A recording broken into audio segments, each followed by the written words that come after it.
Olá, crianças, tudo bem? Então vamos lá para a nossa aula de geografia para o quarto ano. Eu quero que vocês peguem os dois livros, o livrão e o Aprender Mais de Geografia, ok? O livrão vai ser na página 346 e o Aprender Mais de Geografia na página 86, tá bom? Nesse capítulo a gente vai falar sobre a população. Então a população, igual o Brasil, ele é formado por qual tipo de população? Então, nós temos uma mistura da nossa população, igual nós vimos lá em história, né? Que veio várias pessoas de vários países diferentes para o Brasil, que fez a colonização, então a gente tem diferentes tipos de população. E o que é população? Então, na primeira linha do Aprender Mais fala, população é o conjunto de habitantes de um lugar. No livrão também traz a mesma coisa. O conjunto de habitantes de um lugar. Por exemplo, todos os habitantes de um município compõem a população dele. Então, é o conjunto de habitantes de um lugar, certo?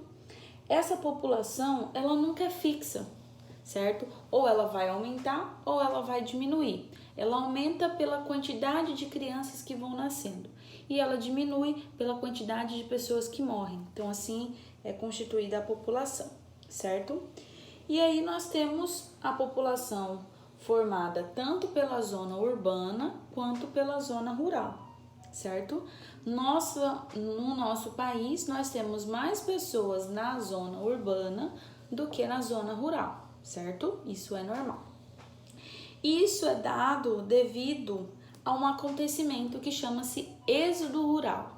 Então, o que é o êxodo rural? É a saída das pessoas do campo para a cidade.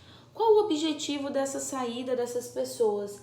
Elas buscam melhores condições de vida, um emprego melhor, algo melhor para a família. Então, elas saem do campo e vão para a cidade. Então, é chamado de êxodo rural.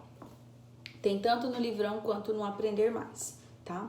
E aí nós temos também a questão das pessoas que saem de um estado para o outro, certo? Então, que nem as pessoas saem lá do Nordeste e vêm para São Paulo, ou saem daqui do Mato Grosso e vai para São Paulo, ou vai para qualquer outro estado.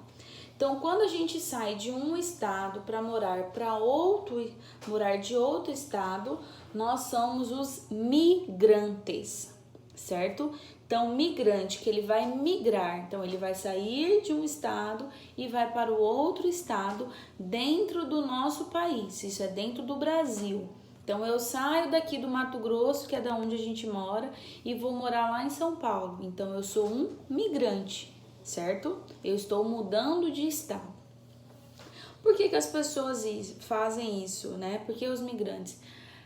Necessariamente, às vezes, é o que? Uma promoção no serviço, que ela tem que sair de um estado e ir para o outro, melhores condições de vida, lá talvez onde ela estava morando, as condições de vida não eram tão boas assim. Então, as pessoas sempre saem de um lugar para o outro em busca de melhores condições de vida. E aí nós temos o imigrante. O que é o imigrante? O imigrante é a pessoa que sai de um país e vai morar em outro país. Quem tem algum parente que mora fora do Brasil? Então, essa pessoa morava no Brasil e aí ela foi embora para o outro país. Então, ela é um imigrante, certo? Se nós saíssemos daqui do Brasil e, digamos, fosse buscar uma melhor condições de vida lá nos Estados Unidos, nós somos um imigrante, certo?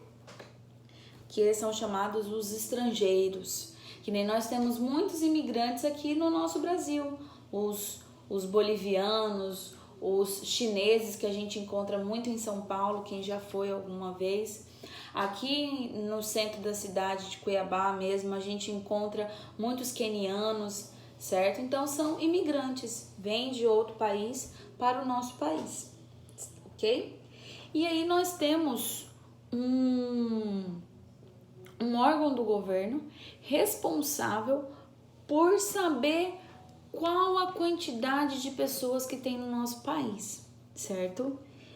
Então, esse órgão, que é o IBGE, Instituto Brasileiro de Geografia e Estatística, então ele é um órgão, certo? Ele é responsável por fazer o censo. O que é isso, tia? O censo ele vai catalogar quantas pessoas moram no Brasil. Esse censo ele acontece de 10 em 10 anos. Então, a cada 10 anos, eles contratam uma quantidade de pessoas. Essas pessoas vão bater em porta, de casa em casa, para saber quantas pessoas moram naquela residência, se tem criança, quantos anos. Então, assim, eles fazem um catálogo de todas as pessoas dentro do território nacional, que é o Brasil, para saber quantas crianças tem, quantos idosos tem, quantas pessoas trabalham, quantas pessoas são desempregadas, o nível de estudo dessas pessoas, tudo é perguntado nesse censo que acontece de 10 em 10 anos. O último censo, segundo o livro aqui, ele aconteceu em 2010 e o Brasil tem cerca de 200 milhões de habitantes, tá ok? Então tá falando sobre a população, né, nesse novo capítulo. Espero que vocês tenham entendido e até a nossa próxima aula. Beijinho.